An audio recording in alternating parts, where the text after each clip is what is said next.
Venemaa ei pidanud mitte ainult seda sõda võitma, see pidi olema vältimatu.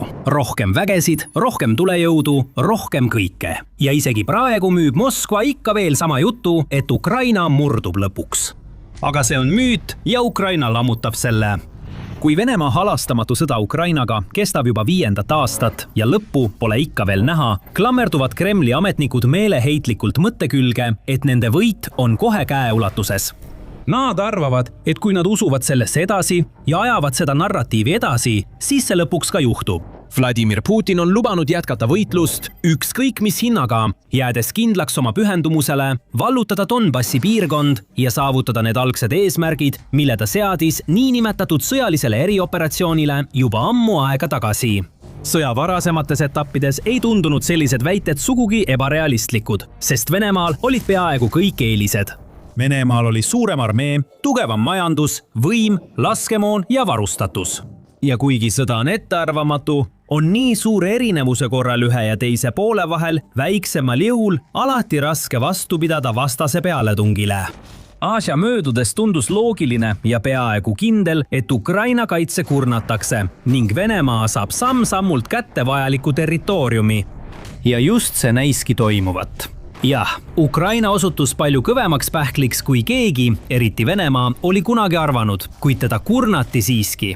Isegi kui Ukraina leidis viise kaitsepositsioonide tugevdamiseks või vastasele droonide ja rakettidega vastulöömiseks, kaotas ta siiski territooriumi. Venemaa saavutas endiselt edusamme, kuigi väga aeglaselt. Ja isegi siis, kui Kreml hakkas iga kuu kaotama 10 000 sõdureid, leidis ta kuidagi viise, kuidas värvata vähemalt sama palju, kui mitte rohkemgi, et neid asendada. Mõnda aega tundus sõda Ukraina jaoks võimatu võita. Ukraina väed tegid erakordset tööd sõja pikendamisel, tabades Venemaad kõige valusamates kohtades ja hoides kinni kõige olulisemaid asukohti, viivitades võtmelinnade ja asulate, nagu Donetski piirkonnas asuva Pohhrovski, vallutamist. Lääne sanktsioonid avaldasid samuti mõju. Venemaa oli isoleeritud, nõrgenenud. Selle majandus hakkas kokku varisema ja kaotused kasvasid päev-päevalt. Ometi jätkas selle sõjamasin tegutsemist. Selle väed leidsid ikka veel viise, kuidas siin-seal väikeseid alasid vallutada. See polnud küll palju, aga kõik see kogunes. Ja kuigi Venemaa võis näiliselt loota peaaegu lõputule töövõimeliste meeste varule, et oma ridu täiendada, tuues isegi kinnipeetavaid vangikongidest välja ja saates nad rindele, polnud Ukraina elavjõuvarud sugugi nii suured. Nii näis paratamatu Vene võit endiselt kõige tõenäolisema lõpptulemusena. Kuid 2025 aastal hakkas midagi muutuma ja see muutus jätkus ka 2026 aastal. Ja nüüd, ootamatult, tundub Vene võit üha vähem tõenäoline. Tegelikult vastupidi. Kremli alandav lüüasaamine muutub tegelikult üha reaalsemaks võimaluseks. Siin on põhjused, jagatud 4 oluliseks punktiks. Esiteks räägime territooriumist. See on juba pikka aega olnud ilmselt kõige tõhusam viis hinnata, kuidas sõda mõlemale poolele kulgeb ja kumb, kui üldse, on ülekaalus. Sõja algfaasis saavutas Venemaa tohutuid edusamme. Venemaa väed liikusid kiiresti läbi Ukraina territooriumi, hõivates üsna suuri alasid riigist ning jõudes isegi pealinna Kiievi lähedale, enne kui Ukraina hakkas vastu võitlema ja vaenlast välja tõrjuma. Sellest ajast alates on võtmepiirkondades toimunud palju edasi-tagasi liikumist, kuid Venemaa on suures osas jätkanud iga mööduva kuuga uute territooriumite hõivamist. 2025 aastal muutusid Venemaa edasitungid, mis olid juba niigi aeglased, lausa üliaeglaseks. Venemaa ei saavutanud suuri läbimurdeid ega valutanud peaaegu ühtegi olulist linna või asulat ning vähesed edusammud tulid väga suure hinnaga. Ukraina pidas oma positsioone uskumatult hästi, kasutades selliseid strateegiaid nagu meelitamine ja kurnamine, mis arenesid edasi. Vene rünnakurühmad meelitati kindlatesse kohtadesse ning seejärel avati nende pihta droonide ja suurtükkidega tuli, et piirata territoriaalseid kaotusi ning hoida ka oma kaotused minimaalsed. Tänu sellele suutis Venemaa kogu 2025 aasta jooksul vallutada vähem kui 1% Ukraina territooriumist. 2026 aasta esimestel kuudel vähenesid Venemaa edusammud veelgi. Sõjauuringute instituudi, mis on üks usaldusväärsemaid sõda jälgivaid uurimisasutusi alates selle algusest, andmed näitavad, et 2026 aasta alguses suutis Venemaa mitmel korral vallutada üle 200 ruutmiili territooriumi kuus. Kuid 2026 aasta veebruaris suutis Venemaa vallutada vaid 50 ruutmiili territooriumi. Lisaks sellele suutis Ukraina samal kuul esimest korda aastate jooksul tagasi vallutada rohkem maad, kui ta kaotas. Kui Ukraina suudab seda saavutust tulevikus veel mitu korda korrata, ei pikendada lihtsalt sõda ummikseisu olukorras. See tähendab, et Ukraina tõrjub Vene väed aktiivselt oma maalt välja, saadab Putini sõjamasina tagasi algusesse, tühistab aastatepikkuse töö ja muudab mõttetuks Kremlile sadade tuhandete inimkaotuste hinnaga saavutatu. Isegi kui Ukraina ei suuda alati selliseid edusamme saavutada, jääb faktiks, et Vene väed liiguvad praegu vaevu edasi. Nad on sõna otseses mõttes mudasse kinni jäänud, liikudes aeglasemalt kui peaaegu ükski suurem vägi viimase 100 aasta jooksul, isegi esimese maailmasõjani tagasi minnes. Võrdluseks, Ukraina kontrollib endiselt umbes 2500 ruutmiili territooriumi Donbassis. Oletame siis, et Venemaa suudab iga kuu vallutada umbes 50 ruutmiili sellest territooriumist. Selle konkreetse piirkonna täielikuks kontrolli alla saamiseks kuluks veel mitu aastat kurnavat, kulutavat ja kulukat sõjategevust. Ja Ukrainast jääks endiselt lugematu arv ruutmiile alles. Nüüd, teine suur põhjus, miks Venemaa võit muutub pigem välditavaks kui vältimatuks, on seotud inimestega. Venemaa on selle sõja jooksul kaotanud palju inimesi. Kuigi hinnangud erinevad, nõustuvad paljud allikad, et praeguseks on Venemaal olnud üle 1 miljoni inimkaotuse. Tänu suuresti riigi peaaegu enesetappelikele taktikatele, kus loendamatuid mehi saadetakse rindele lihaveskisse, ilma piisava väljaõppe, varustuse või isegi soomuseta, mis neid kaitseks. Kuigi Venemaa territoriaalse laienemise tempo on aeglustunud, on selle kaotuste määr sõja käigus märkimisväärselt kasvanud. Nii palju, et 2025 ja 2026 aasta jooksul kaotati igal kuul regulaarselt 10 000 sõdureid. Enamik maailma armeesid ei suudaks selliste kaotustega kuidagi toime tulla. Kuid pikka aega suutis Venemaa sellega imekombel hakkama saada. See on ju ometi maailma suurim riik, kus elab üle 140 miljoni inimese. Nii et isegi siis, kui Ukrainas hukkus või sai haavata 10 000 venelasi, suutis Venemaa pidevalt leida uusi inimesi. Isegi kui tuli kasutada meeleheitlikke meetmeid, pakkudes suuri rahalisi preemiaid, mobiliseerides kinnipeetavaid, saates raskelt haigeid rindele või sundides etnilisi vähemusi teenistusse astuma, suutis Venemaa alati oma ridu täiendada. Aga enam see nii ei ole. Andmed näitavad, et 2026 aasta esimestel kuudel on pendel hakanud liikuma vastupidises suunas. Moskva igakuised kaotused on nüüd suuremad kui see arv sõdureid, keda suudetakse värvata. See on esimene kord pärast 2022 aastat, kui nii on juhtunud ja numbrid räägivad enda eest. 2026 aasta esimeses kvartalis kaotas Vene armee ametlike andmete kohaselt, mida jagas Ukraina president Volodõmõr Zelenski, hämmastavad 89 000 sõdurit. Märvata suudeti vaid 80 000 sõdurit. See tähendab 9000 sõduri suurust puhaskadu.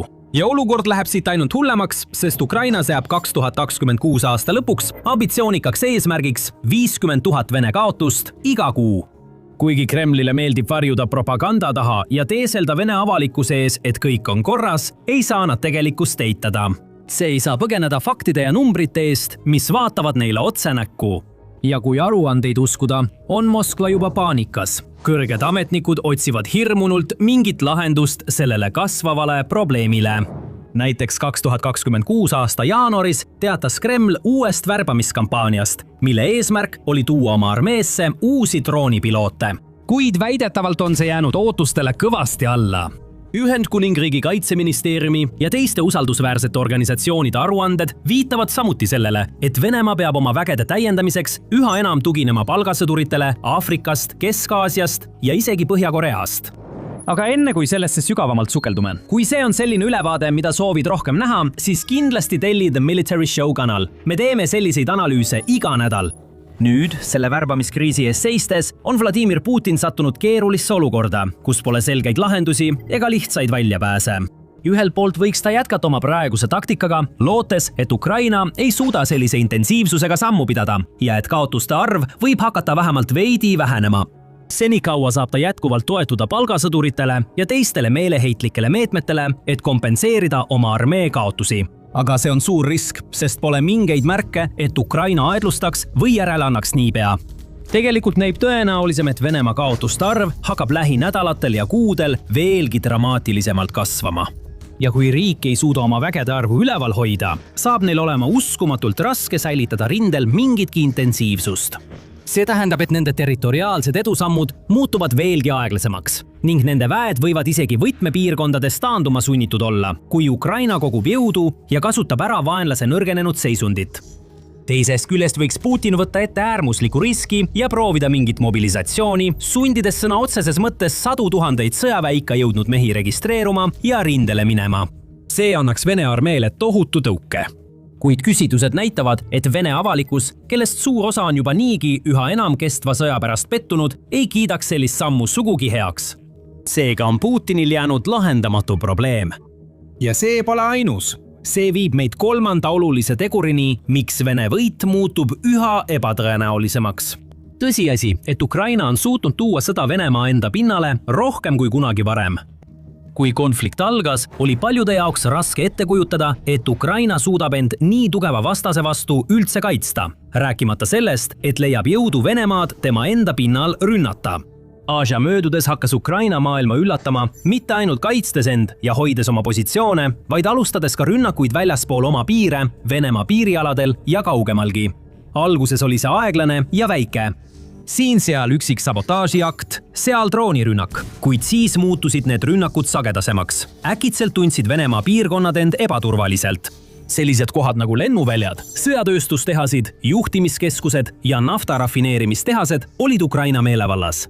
Droonid, pommid ja raketid sadasid nende peale. Plahvatused kõlasid, leegitsevad tulekahjud hakkasid levima. Sihtmärgid said kahjustada ja varad hävitati. Esmalt miljonite, siis miljardite dollarite väärtuses tehnikat ja infrastruktuuri läks kõik suitsu. Ja mida rohkem aega möödus, seda hullemaks läks Venemaa jaoks. 2025 aastal hakkas Ukraina tõsiselt keskenduma vaenlase naftainfrastruktuurile, mõistes, et kui nad suudavad Putini naftamajanduse halvata, võivad nad sundida Vene presidenti läbirääkimiste laua taha istuma ja sellega sõja lõpetada. Kuigi Putin pole seni näidanud üles mingit valmisolekut reaalse rahuleppe sõlmimiseks Zelenskiga, tunneta kõigi nende drooni- ja raketirünnakute mõju. Hiljutised raportid näitavad, et kuni 40% Venemaa naftaekspordi võimekusest on häiritud, eriti pärast massiivseid droonirünnakuid võtmetähtsusega rafineerimistehastele ja Balti mere sadamatele. Torujuhtmeid ja kütusemahuteid on samuti korduvalt tabatud ning loendamatu hulk naftat on leekides hävinud. Naftatööstus on Venemaa majanduse selgroog. Kui see luu murdub, kannatab kogu riik. Ja just see ongi siin juhtunud. Kuna toodetakse ja tarnitakse vähem naftat oma vähestele alles jäänud kaubanduspartneritele, tunneb Venemaa tõesti survet. Nende majandus ei pruugi täielikult kokku kukkuda, kuid on tõsise kriisi äärel. Nende riiklik jõukuse fond on sõjaeelse ajaga võrreldes märkimisväärselt vähenenud ning sõda neelab igal aastal üha suurema osa föderaalsest eelarvest. See ei ole jätkusuutlik, eriti kui Ukraina rünnakud jätkuvad või muutuvad veelgi laastavamaks. See viib meid sujuvalt 4. punktini. Mõlema armee erinev olukord aastal 2026. Ühelt poolt on Venemaa, riik, mida sõja alguses mõistetavalt kardeti üle kogu maailma, kuna sellel oli sõjavägi, mida eksperdid pidasid vaieldamatult maailma teiseks tugevamaks Ameerika Ühendriikide järel. 2022 aastal austasid inimesed Vene sõjaväge, meeldis see neile või mitte. Sellel oli hirmuäratav maine, mis oli kujunenud aastatepikuste konfliktide, tugeva propaganda ja tõhusa turunduse tulemusena. Paljud uskusid, et Venemaal on ühed maailma võimsaimad tankid, kõige võimsamad soomusmasinad, parimad hävituslennukid ja tugevaim õhutõrje maa peal. See on osaliselt põhjus, miks 2022 aasta alguses usuti laialdaselt, et Venemaa purustab Ukraina üsna lihtsalt ja võidab sõja mõne nädalaga.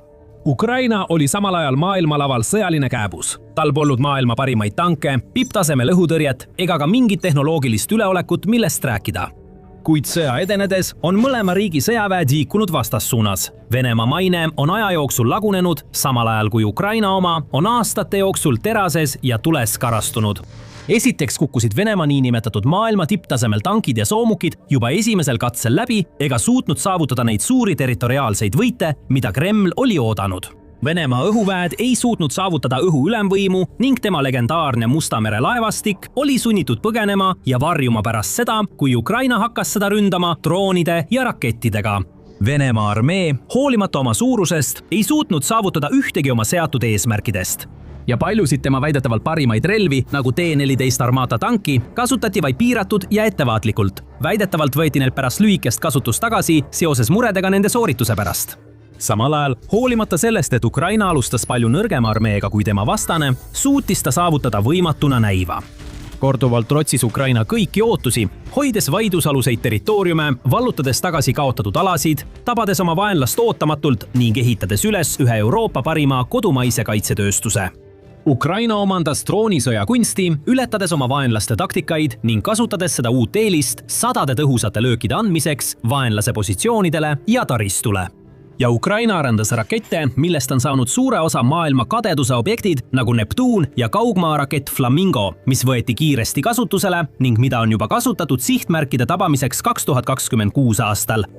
Nüüd oleme jõudnud olukorda, mis 2022 aastal tundunuks kui fantaasia. Olukorda, kus Ukraina sõjavägi näib olevat enam kui võrdne vastane Vene sõjamasinale ning usaldus Venemaa jõu vastu on langenud nii kodumaal kui ka rahvusvaheliselt kõigi aegade madalaimale tasemele.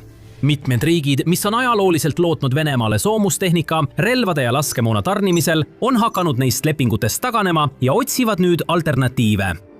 Ja isegi Venemaal endas, kuigi paljud ei pruugi seda avalikult tunnistada, on suur osa elanikkonnast üha enam mures, et see on sõda, mida nende riik ei suuda võita ja mida ei tohiks enam kauem jätkata.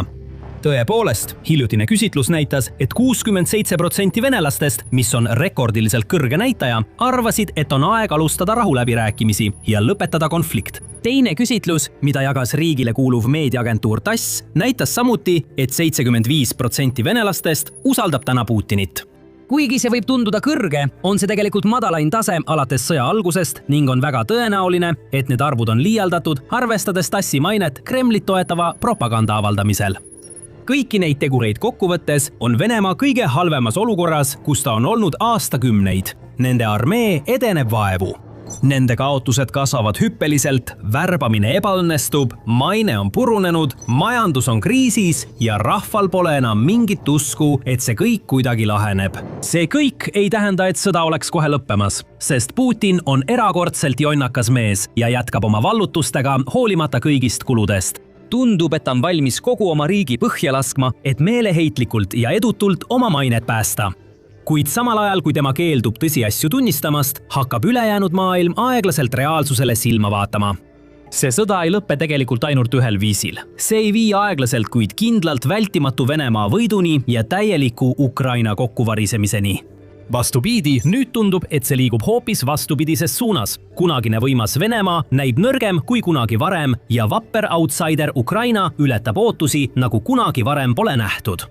Nüüd saate sellest videost rohkem teada, kuidas Ukraina on tõepoolest lahingukäiku muutnud, vaadeldes, kuidas Kiievi kaitsjad põhjustasid 2026. aasta märtsis Putini jaoks mitu katastroofi. Või kui soovite näha, kuidas Ukraina innovatsioon ületab Vene jõu, vaadake seda videot, mis uurib, kuidas odavaid ja lihtsaid droone on kasutatud mitmemiljoniliste lahingutankide hävitamiseks. Ja kui soovite rohkem värskeid uudiseid, põhjalikku analüüsi ja sisukaid reportaaže, mida te kindlasti ei taha maha magada, siis tellige juba täna The Military Show.